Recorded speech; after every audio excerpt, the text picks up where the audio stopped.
নমস্কার, ভাগ্যদিশা চ্যানেলে আপনাদের স্বাগত জানাই। আজ আমি উপস্থিত হয়েছি আপনাদের সামনে মাসিক রাশিফল নিয়ে। আপনারা ভাগ্যদিশা চ্যানেলে নিয়মিত দৈনিক রাশিফল এবং প্রতি সপ্তাহের সাপ্তাহিক রাশিফল দেখছেন। এর পাশাপাশি এই চ্যানেলে বিভিন্ন গ্রহের ট্রানজিট, নক্ষত্র পরিবর্তন এবং তার পাশাপাশি নানান রকম ভিডিও, বিবাহ সম্পর্কিত, দাম্পত্য সম্পর্কিত, প্রেমজ সম্পর্কিত, নানা রকম চাকরি সম্পর্কিত ভিডিও আমি এই চ্যানেলে আপলোড করি। এবং আপনাদের একটি বিষয় জানাবো, যারা আমার সঙ্গে যোগাযোগ করতে চাইছেন অনলাইন এবং অফলাইন, তারা অবশ্যই আমার সঙ্গে যোগাযোগ করতে পারেন। এই চ্যানেলের ডেসক্রিপশন বক্সে এবং এই ভিডিওর ডেসক্রিপশন বক্সে আমার সঙ্গে যোগাযোগ করার সম্পূর্ণ ঠিকানা, ফোন নাম্বার রয়েছে। এবং আরেকটি ইনফরমেশন আপনাদের দিয়ে রাখি, আপনারা জেনে খুশি হবেন যে হাতে লেখা কুষ্টি আমার কাছে আপনারা পেয়ে যাবেন এবং খুব যত্ন সহকারে হাতে লিখে আপনার জন্ম বৃত্তান্ত আপনাকে দেওয়া হয়ে থাকে। অনলাইন এবং অফলাইনের মাধ্যমে এই কুষ্টি আপনারা সংগ্রহ করতে পারেন। আসুন আমরা এখন আমাদের আলোচনা শুরু করি। এপ্রিল মাস 2024 সাল, এই মাসে আপনাদের রাশিফল আলোচনা করব। তবে আপনাদের রাশি এবং লগ্ন ভিত্তিক আলোচনা শুরু করার আগে আপনাদের জানাবো এই মাসে কোন কোন গ্রহের রাশি পরিবর্তন, নক্ষত্র পরিবর্তন এবং বিশেষ বিশেষ ঘটনাবলী কি আছে এই সম্পর্কে। আপনাদের প্রথমেই অবগত করব, এই মাসে অর্থাৎ এপ্রিল 2024-এ মাসের 2 তারিখ বুধ বক্রগতি প্রাপ্ত হবে। আপনারা জানেন কিছুদিন আগে বুধ রাশি পরিবর্তন করেছে মীন থেকে মেষে, এবং সেখানে তার গতি স্লথ হয়ে গিয়েছিল। আমি বুধের রাশি পরিবর্তনমূলক ভিডিওতেই আপনাদের জানিয়েছি। 2 তারিখ, এপ্রিল মাসের 2 তারিখ বুধ মেষ রাশির অশ্বিনী নক্ষত্রে বক্রগতি প্রাপ্ত হবে। বক্রগতি প্রাপ্ত হয়ে এবং এরপর আর একটা যে ডেট বলবো, 9 তারিখ বুধ 9 তারিখ মেষ রাশিতে বক্রগতি প্রাপ্ত হওয়ার পর 9 তারিখ সে পেছাতে পেছাতে মীন রাশিতে প্রবেশ করবে 9 তারিখে।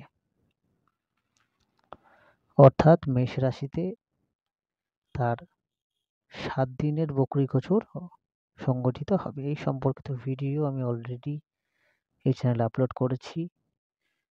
যারা যারা দেখেননি অবশ্যই খুব ইম্পর্টেন্ট ভিডিও দেখে নেবেন। এরপর 6 তারিখে শনি গ্রহরাজ শনির নক্ষত্র পরিবর্তন ঘটবে। শতভিষা নক্ষত্রে, রাহু নক্ষত্রে দীর্ঘদিন অবস্থান করেছিল বক্র মার্গী গতিতে। এইবার রাহুর নক্ষত্র ত্যাগ করে বৃহস্পতির নক্ষত্র পূর্ব ভাদ্রপদ নক্ষত্রে শনি অর্থাৎ কুম্ভ রাশি 20 ডিগ্রি ক্রস করবে বা 20 ডিগ্রিতে প্রবেশ করবে, এবং সাথে সাথে শতভিষা নক্ষত্র ত্যাগ করে পূর্ব ভাদ্রপদ নক্ষত্রে প্রবেশ করবে। এইটি ঘটবে এপ্রিল মাসের 6 তারিখে। এই সম্পর্কিত ভিডিও আমি অবশ্যই এই চ্যানেলে এরপরে আপলোড হবে। এরপর 13 তারিখ, আপনারা জানেন যে বাংলা মাসে চৈত্র মাসে সূর্য মীন রাশিতে অবস্থান করে বৃহস্পতি রাশিতে, এবং এপ্রিল মাসের মাঝামাঝি সময় যখন বৈশাখ মাস, পয়লা বৈশাখ বা বাংলা নববর্ষ শুরু হয়, সেই সময় সূর্য তার রাশি পরিবর্তন করে এবং সূর্য মেষ রাশিতে প্রবেশ করে উচ্চ হয়ে যায় বা তুঙ্গ হয়ে যায়। এই বছর এপ্রিল মাসের 13 তারিখ সূর্য মেষ রাশিতে প্রবেশ করবে এবং সাথে সাথে তার তুঙ্গ ক্ষেত্রতে প্রবেশ করবে। এরপর 17 তারিখ বৃহস্পতি ভরণী নক্ষত্র ত্যাগ করবে। এই ভরণী নক্ষত্রে বৃহস্পতির গোচর এই সম্পর্কিত আমি ভিডিও আপলোড করেছিলাম। নানান রকম পরিবর্তন ঘটেছে এবং এই মাসের 17 তারিখ এপ্রিল মাসের 17তে বৃহস্পতি তার রাশি নক্ষত্র পরিবর্তন করে রবীন নক্ষত্র কৃত্তিকায় প্রবেশ করবে এবং মেষ রাশির শেষ নবাংশ তাতে প্রবেশ করবে এবং আর কিছুদিন পরেই মেষ রাশিও বৃহস্পতি ত্যাগ করবে। এই হলো 17 তারিখ বৃহস্পতির নক্ষত্র পরিবর্তন। 23 তারিখ মঙ্গল কুম্ভ রাশি ত্যাগ করে মীন রাশিতে প্রবেশ করবে। মঙ্গলের কুম্ভ রাশি ত্যাগ করা এবং মীন রাশিতে প্রবেশ করার সাথে সাথে যে অঙ্গারক যোগ জ্যোতিষের ভাষায় বলা হয়ে থাকে, রাহু মঙ্গল বা রাহু কেতু মঙ্গল, বিশেষত রাহু মঙ্গল যোগ আমরা মীন রাশিতে লক্ষ্য করব। এটি ঘটবে অর্থাৎ মঙ্গল মীনে প্রবেশ করবে 23 তারিখ এপ্রিল মাসে। 25 তারিখ শুক্র মেষ রাশিতে প্রবেশ করবে এবং সেখানে অলরেডি আমরা জানি বৃহস্পতি রবি অবস্থান করবে, সেইখানে প্রবেশ করবে শুক্র 25 তারিখ এপ্রিল মাসের। এরপর 25 তারিখেই বুধ তার বক্রতা ত্যাগ, আমি এই মাসেই বুধের তিনখানা এফেক্ট আমরা লক্ষ্য করব। প্রথমে হচ্ছে 2 তারিখ আপনারা জানিয়েছি বক্রগতি প্রাপ্ত হবে মেষে, 9 তারিখ মীনে প্রবেশ করবে এবং 25 তারিখে মীন রাশিতেই বুধ তার বক্রগতি ত্যাগ করবে এবং সে ডিরেক্ট হবে বা মার্গী হবে। এই মাসে যে রাশি পরিবর্তন আমি আপনাদের জানালাম, এ কটা রাশি পরিবর্তন হবে। এছাড়াও এই মাসে যে চৈত্র মাসের যে অমাবস্যা, সেই ডেটে সূর্যগ্রহণ রয়েছে, সেই সম্পর্কিতও ডেডিকেটেড ভিডিও আমি অবশ্যই আপনাদের সামনে তুলে ধরবো। তবে আপনাদের বলবো যে বৃহস্পতি গোটা মাস জুড়ে মেষে থাকবে, কেতু কন্যায় থাকবে, রাহু মীনে থাকবে। বৃহস্পতি রাশি নক্ষত্র পরিবর্তন আপনাদের জানিয়েছি, কিন্তু রাহু রেবতী নক্ষত্রে থাকবে, কেতু হস্ত নক্ষত্র চন্দ্রের নক্ষত্রে থাকবে এবং শনি কুম্ভে সক্ষেত্রেই থাকছে।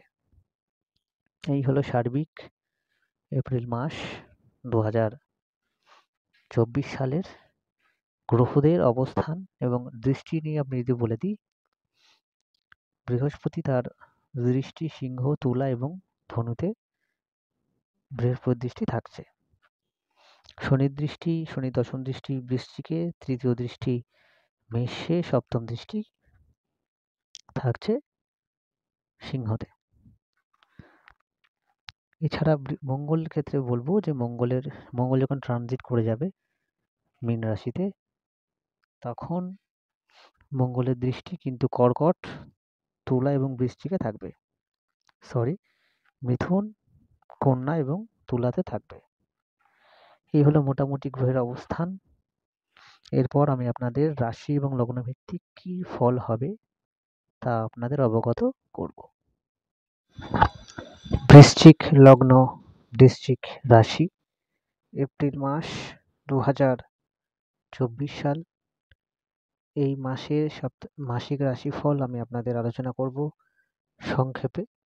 সংক্ষেপে আলোচনা করব, তার কারণ প্রতি সপ্তাহের সাপ্তাহিক রাশিফল এবং দৈনিক রাশিফল আমি নিয়মিত আপলোড করি এই চ্যানেলে। সেই কারণে আপনারা দৈনিক রাশিফল যদি রোজ দেখেন, আপনাদের দৈনিক যে পথ চলা তার গাইডেন্স খুব ভালোভাবেই আপনারা পেয়ে যাবেন। এখন আমি আপনাদের বলবো যে আপনাদের রাশি এবং লগ্নের অধিপতি মঙ্গল, সে অবস্থান করছে রাশি এবং লগ্ন থেকে আপনাদের চতুর্থে শনির সঙ্গে অবস্থান করছে। শনির দশম দৃষ্টি আপনাদের রাশি এবং লগ্নতে রয়েছে, রাহুর দৃষ্টি আপনাদের রাশি এবং লগ্নতে রয়েছে। এখন এই যে অবস্থার কারণে আপনাদের শনি ধাইয়াও চলছে, এমত অবস্থায় এই মাসে আপনাদের যে স্বাস্থ্য এর অনেকটাই ইমপ্রুভমেন্ট আমরা দেখতে পাচ্ছি বা তুলনামূলক স্থিতিশীল থাকবে। তবে আপনাদের মায়ের স্বাস্থ্যের দিকে অবশ্যই আলোকপাত করা উচিত আপনাদের। চাকরির ক্ষেত্রে বলবো, এই মাসে আপনাদের নতুন চাকরি প্রাপ্তি, চাকরি পরিবর্তন বা চাকরি সম্পর্কিত যে কোনো সিদ্ধান্ত যদি আপনারা গ্রহণ করতে চান, সেক্ষেত্রে দশান্তদশা যদি একটু সাপোর্ট করে বা পজিটিভ হয়, অবশ্যই আপনাদের নতুন চাকরি বা চাকরিতে ইনক্রিমেন্ট, পদমর্যাদা বৃদ্ধি, প্রমোশন, চাকরি পরিবর্তন এই সব কিছুর জন্য ভালো সময় রয়েছে। ব্যবসার ক্ষেত্রে বলবো, অবশ্যই আপনাদের সপ্তমপতি পঞ্চমে তুঙ্গ হয়ে অবস্থান করছে। এই সময় আপনাদের নতুন ব্যবসা শুরু, ব্যবসায় ইনভেস্টমেন্ট সবকিছুর জন্য, ব্যবসা পরিবর্তন, স্থানান্তর সবকিছুর জন্য খুবই ভালো উৎকৃষ্ট সময় এই মাস জুড়ে রয়েছে।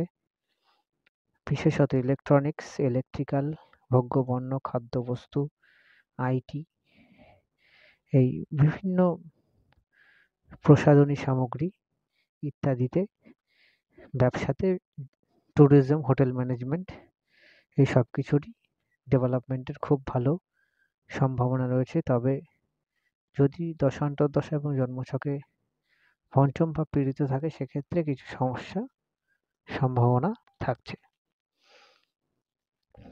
এই মাসে বিবাহ সম্পর্কিত যে কোনো আলাপ আলোচনা করার জন্য খুবই ভালো সময় রয়েছে। উচ্চশিক্ষার জন্য বলবো, যারা মেডিকেল, হোটেল ম্যানেজমেন্ট, ইঞ্জিনিয়ারিং বিভিন্ন ফিল্ডে বা রিসার্চ করতে চাইছেন বা হায়ার স্টাডির জন্য এগোতে চাইছেন, তাদেরও এই মাসটা যথেষ্ট ভালো রয়েছে। সন্তানের ডেভেলপমেন্ট বা নতুন সন্তান এর পরিকল্পনা যারা করছেন, তাদের জন্য এই মাসটি বেশ স্থিতিশীল থাকবে।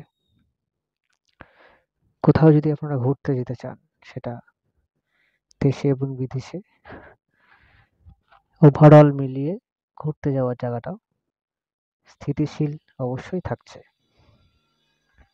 প্রেম প্রীতি সম্পর্কের ক্ষেত্রে বলবো যে অবশ্যই খুব ভালো সময়, নতুন প্রেমের যোগ রয়েছে। তবে রিলেশনশিপের এক্সপেকটেশন বেড়ে যাওয়ার এবং তাকে কেন্দ্র করে নানান রকম সমস্যার সৃষ্টি হওয়ার যোগ রয়েছে। তবে যাদের দশা খারাপ বা পঞ্চম ভাব পীড়িত রয়েছে, তাদের জন্যই এমনটি ঘটার সম্ভাবনা, নচেত ইন জেনারেল প্রেম প্রীতি সম্পর্কের জায়গাটা ভালো এবং নতুন প্রেমেরও যোগ থাকছে। Investment, stock market, share market, mutual fund করতে পারেন। তবে যদি একাদশপতি, দ্বিতীয়পতি, পঞ্চমপতি সেই অর্থে বলি না থাকে, সেক্ষেত্রে কিছু সমস্যার সম্ভাবনা থাকছে। ইন জেনারেল ইনভেস্টমেন্টের জায়গাটা বেটার। অন্যান্য ট্রানজিট দেখতে থাকুন এবং যারা ভাবছেন আমার সঙ্গে যোগাযোগ করবেন, অবশ্যই অনলাইন এবং অফলাইন করতে পারেন। নমস্কার।